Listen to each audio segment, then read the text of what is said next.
천문학적인 금액을 들였으나 기대치의 반의 반도 못해준다거나 구단과의 갈등을 빚고 문제를 일으킨다거나 다양한 방법으로 팬들을 발작하게 만든 선수들을 알아보는 발작 버튼 시리즈, 그 6번째 팀으로 레알 마드리드 편을 준비했습니다. 그럼 어떤 선수들이 있을지 바로 만나보시죠. 가장 먼저 만나볼 선수는 다른 의미로 임대의 전설을 쓰고 떠난 줄리앙 포베르입니다. 0809 시즌 당시 레알 마드리드는 팀의 주축 선수들이 줄부상으로 누워버리면서 전반기가 끝날 무렵에 6위까지 떨어질 정도로 어질어질한 성적을 이어갔는데요. 이에 겨울 이적 시장에서 훈텔라르, 라사나 디아라를 급하게 데려오면서 새로운 피를 수혈하는 레알 마드리드. 그리고 앞서 2명과 함께 데려온 이가 있었으니 그건 바로 줄리앙 포베르.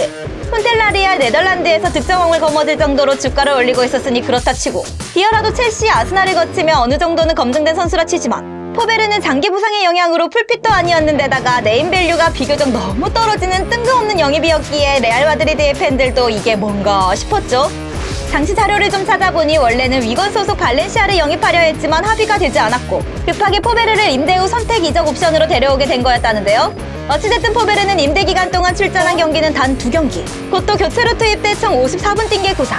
어차피 스쳐 지나가는 20억짜리 임대 선수였음에도 포베르가 레알 팬들의 주옥같은 선수가 된 이유가 있는데, 훈련 일자리 착각했다는 이유로 훈련에 무단 불참하지를 않나. 심지어 비아레알과의 경기 도중 벤치를 뜨겁게 달구던 포베르가 경기 도중 자빠져 자버린 거. 거기에 더해 시즌 중에도 불구하고 살이 쪄 체중 관리에 실패한 모습까지 보이면서 레알 최악의 임대 선수가 되어버렸죠. 이에 대해 후에 포베르가 밝히길, 나는 날씬한 편은 아니었지만 레알 유니폼이 흰색이라 살쪄 보일 뿐이었다. 그리고 나는 벤치에서 졸지 않았다. 벤치보다 침대를 더 좋아한다 라고 밝혔는데요. 레알의 레전드이자 당시 한솥밥을 먹었던 라모스는 한 인터뷰에서, 포베르 그 친구 기억나요. 딱히 언어를 배울 생각도 없었고 그냥 혼자 다니는 자발적 아싸였어요.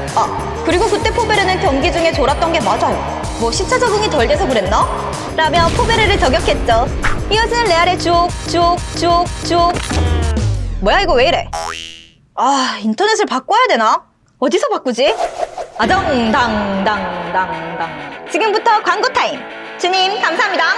아정당은 SK, KT, LG 등 통신사 인터넷, TV 설치를 도와주는 온라인 대리점인데요. 인터넷 TV 설치만 해도 최대 47만 원에, 그것도 당일에 지급받을 수 있습니다.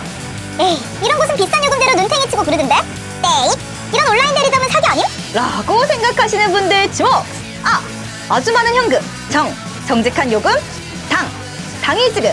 이라는 회사명이 방증하듯 아정당은 요금표와 사은품표를 투명하게 공개하고 있으며 거기다가 직원들의 얼굴을 당당하게 걸고 영업하는데, 비싼 요금제로 스리슬쩍 높여 팔아도 직원들 고가에 전혀 반영하지 않는다고 합니다. 그래도 사기 같아서 왠지 불안함, 이응이응. 아직도 이 약물고 무지성으로 의심하는 사람들 있나요? 그 사람이 바로 나예요. 그래서 좀 더 알아봤더니 인터넷, TV 설치 시에는 정부 방통위에서 법으로 최대 얼마까지 사은품을 줘라 라고 정해놨는데, 아정당은 현재 그 최대치인 47만 원까지 사은품을 지급하는 거라고 합니다. 그러니까 약정이 끝날 때마다 이 돈을 받아야 마땅한 건데 몰라서 한 푼도 못 받는 분들이 많다는 거죠. 거기다가 아정당에선 정수기나 공기청정기 같은 가전 렌탈 제품도 저렴한 것으로 바꾸기만 하면 20만 원 이상 지급한다고 합니다. 총 67만 원을 3년마다 받을 수 있는 거죠. 20만 명 이상의 회원수를 자랑하는 아정당 공식 카페에는 매년 4만 명 이상이 가입하면 물론 구독자 11만이 넘는 아정당 유튜브 채널도 운영하고 있으니 눈탱이 염려는 잠시 넣어두셔도 좋을 것 같습니다.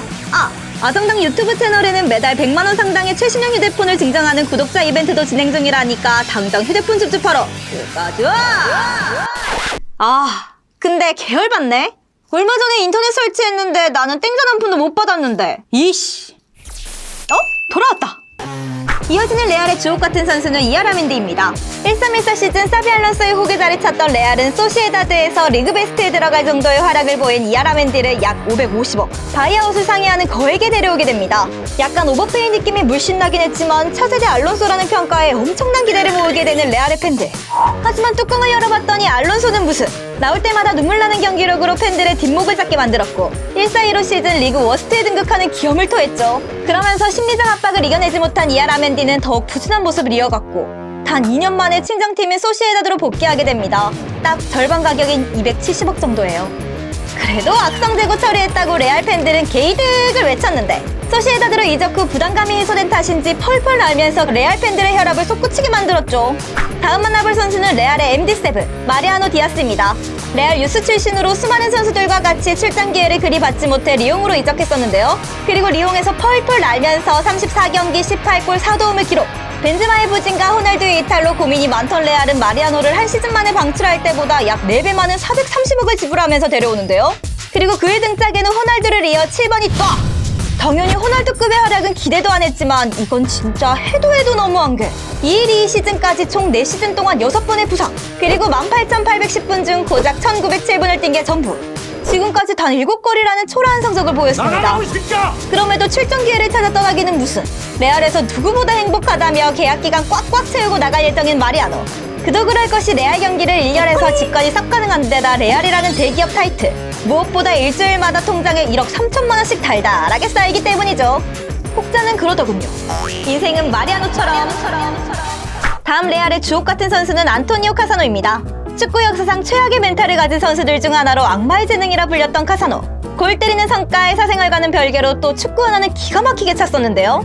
하지만 레알에서는 다른 의미로 기가 막혔는데 일단 자신의 기량을 만개시켜준 카펠로 감독과 레알에서 제외했는데 그딴 거 다 필요 없고 출장 안 시켜주니 대놓고 들이박아 버리질 않나. 카펠로가 조금만 잔소리하면 그럼 님이 뛰시던가요. 라며 꼬박꼬박 말대꾸. 또 당시 레알의 스폰서였던 누텔라를 맨날 통째로 쿰척하고 호텔에서는 여자들을 불러 음탕한 생활 후 꼭 자기 전 빠지지 않는 페스츄리 4개 쿰척.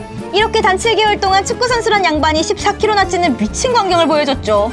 그리고 유명한 일화 중 하나로 카사노는 맨날 훈련에 빠지거나 참여해도 불성실한 태도를 보였는데 한 번은 훈련 째고 런하는 카사노를 잡기 위해 카펠로가 추격전까지 벌였던 일도 있습니다. 이런 카사노가 레알에서 2시즌 동안 기록한 스탯은 29경기 4골 3도. 결국 이 사고 뭉치 카사노는 삼프도리아로 임대 후 완전 이적하며 악연을 마무리하게 됩니다. 다음으로 만나볼 선수는 레알 먹튀계보의 한 페이지를 장식한 루카 요비치. 레알은 2019년 벤제마의 장기적인 대체자 겸 앞서 얘기한 마리아노와 같은 자원들의 아쉬운 공격력을 메우기 위해 800억이 넘는 거액을 투입해 야심차게 요비치를 데려왔는데요. 그렇게 레알의 팬들은 제발 바깥만 해주길 두 손 모아 기도했지만 아니나 다를까 노답의 경기력으로 자연스럽게 벤치의 한 자리를 따뜻하게 데웠고 거기에 더해 경기 외적으로는 국대 선배의 여친과 불륜선, 코로나 격리 조치 개무시, 지단 안첼로티로 이어지는 감독 체제에서 모두 불성실한 훈련 태도와 라커룸에서 동료들과 어울리지 못해 거의 투명인간과 다름없다는 이야기들이 쏟아져 나왔죠. 이러한 잡음을 바탕으로 요비치는 레알에서 총 3시즌을 뛰며 51경기 3골. 그러니까 한 골당 약 250억씩 꼬라박은 수준이었습니다. 그리고 2022년 6월 피오렌티나로 이적하게 되는데 이적료는 제로. 대신 요비치가 추우타 팀으로 이적하게 되면 이적료의 50%를 지급받는 세론 조항이 삽입되었다고 하는데요. 근데 계약 기간이 2년이라 원금 회수에 큰 기대는 어렵고 그냥 앞으로 일주일마다 나갔을 주급 2억 7천을 세이브한 것에 만족하는 수준이었죠. 이어서 만나볼 주옥 같은 선수는 나무문 우드게이트입니다. 이름몸 축구 선수를 얘기할 때면 꼭 빠지지 않고 등장하는 우드게이트. 이런 우드게이트는 2004년 갈락티코라는 이름으로 쟁쟁한 공격진에 비해 불안했던 수비를 안정시키기 위해 당시 기준 360억이라는 적지 않은 금액으로 레알에 입성합니다. 이에 팬들은 입단 동기인 사무엘과 함께 유리문이었던 뒷문을 나무문으로 업그레이드 시켜줄 거라 굳게 믿었죠. 근데 전달이 잘못된 걸까요? 이적하자마자 장기 부상으로 시즌 아웃되면서 유리문을 나무문으로 만들어 달랬더니 본인이 유리문이 되어버리는 우드게이트. 그렇게 이적 첫 시즌에는 단 한 경기도 뛰지 못했고 시간이 흘러 이적한 지 13개월 만에 데뷔전을 치르게 됐죠. 그렇게 빌바오와의 경기에 나선 우드게이트는 25분 만에 자책골을 기록. 나아가 66분에 경고 누적으로 퇴장까지 당하며 어메이징한 데뷔전을 치렀습니다. 그리고 얼마 안 가 또다시 부상으로 누워버렸고 결국 미들즈브로로 임대 후 완전 이적하게 됩니다. 영입 당시 이적료의 절반 수준으로요. 이적하기 전까지 우드게이트가 레알 소속으로 뛴 경기는 14경기가 고작이었죠. 다음은 레알 먹튀 선수 계보에 절대 빠지지 않는 카카입니다. 2009년 당시 세계 최고의 선수들인 호날두와 카카를 동시에 데려온 레알 마드리드. 레알은 당시 기준으로 카카에게 무려 1,100억이라는 거액을 투자해 모셔왔는데요. 밀란 시절 상대 진영을 완전히 찢어버리던 2007년 발롱도르 위너 카카와 세계 최고의 윙어로 2008년 발롱도르 위너 호날두의 활약을 볼 생각에 레알 팬들은 밤잠을 설치기에 충분했죠. 그리고 시즌이 시작되고 카카는 무난한 활약을 보이면서 리그에 적응해 나가는 모습을 보이고 있었는데 스포츠 선수들에게 치명적이라는 탈장 부상을 당하면서 예전만 못한 모습을 보이기 시작했죠. 거기다가 2010년 월드컵 당시 무릎 부상 회복이 덜 된 상태에서 구단에 이 사실을 숨기고 무리하게 참가했다가 무릎 부상까지 악화. 돌아온 뒤에는 탈장에 무릎 부상은 물론이고 대사증후군, 발목 부상 등등 다양한 부상들로 활동량, 스피드, 몸싸움을 비롯한 신체 능력이 완전히 날아가버리게 됩니다.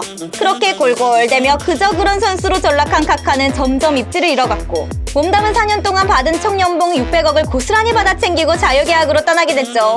카카는 레알에서 이름값을 떠나 주급값이라도 해준 적이 거의 없으며 이적료 1100억에 총 지급 연봉 600억까지 토탈 1700억이 살살 녹아버린 최악의 영입 중 하나로 남게 되었습니다. 이어서 만나볼 주옥같은 선수는 재계약 후의 가레스 베일입니다. 약 1300억의 대려와 BBC 라인의 일원으로 레알의 수많은 우승 트로피에 일조한 가레스 베일. 전체적으로 놓고 봤을 때 이적료 값은 해줬다는 평이 대부분이지만 주급 9억의 6년짜리 재계약 이후 베일은 진짜 레알 팬들의 골칫덩이 그 자체였는데요. 먼저 베일은 전 시즌들보다 훨씬 심하게 드러누우면서 유리몸화되어 가기 시작하더니 재활 중에 몰래 골프 치러 갔다가 그대로 걸리기도 했죠. 2018년에는 부상으로 관중석에서 팀의 경기를 지켜보다 경기가 채 끝나지도 않은 상황에 조기 퇴근. 마드리드 더비에서 득점 후 동료들의 축가를 뿌리치고 홈팬들을 모욕하는 세레머니를 박아버리는가 하면 솔라리 감독이 교체를 위해 워밍업을 지시했지만 첫 교체에 투입시켜주지 않자 워밍업을 때려치고 벤치로 들어가버린 사건. 나아가 완전히 골프 선수 빙의해서 축구 일정을 골프만큼 자유롭지 못하다며 불만을 제기하기도 했죠. 이후에도 경기에 지각, 무단 조기 퇴근, 훈련 중 골프 연습, 경기 중 취침 퍼포먼스, 지도자와의 불화 등 구단에 대한 존중이 완전히 결여된 모습을 보였습니다. 그렇게 불성실한 태도를 꾸준히 이어갔고 결국 2022년 6월 자유계약으로 팀을 떠나게 됐죠. 자, 마지막으로 알아볼 레알 팬들의 주옥같은 선수는 햄버거자 나자르. 첼시에서 어나더 클래스의 활약을 보인 후 레알이 계약기간 1년 남은 나자르에게 옵션 포함 2천억에 육박하는 추정 금액으로 영입. 했으나 런던 공항에서 실종된 나자르 끝이 아니고 무튼 클럽 레코드를 갈아치운 아자르는 오자마자 무슨 7kg나 쪄버리면서 뚱뚱한 뱃살로 뚱자루로 불리게 되는데요. 시즌이 시작되고 난 후에도 자기 관리에 실패한 모습을 보이면서 부진을 이어갔고 거기에 줄부상까지 당하면서 강하게 먹튀 스멜을 풍기게 됩니다. 현재까지 4시즌째 몸담고 있는 아자르는 전대회 포함 72경기 7골 11도움이라는 무슨 클럽 레코드가 맞나 싶은 경기력을 이어가고 있죠. 또 2021 시즌에는 레알이 첼시와의 챔스 4강에서 탈락 후 세상 누구보다 해맑게 히히덕거리는 모습이 잡히면서 시원하게 욕을 받게 되는데요. 아무리 친정팀이라지만 소속팀이 탈락한 상황에 이러는 건 프로의식이 부족한 모습이라고 대차게 까였죠.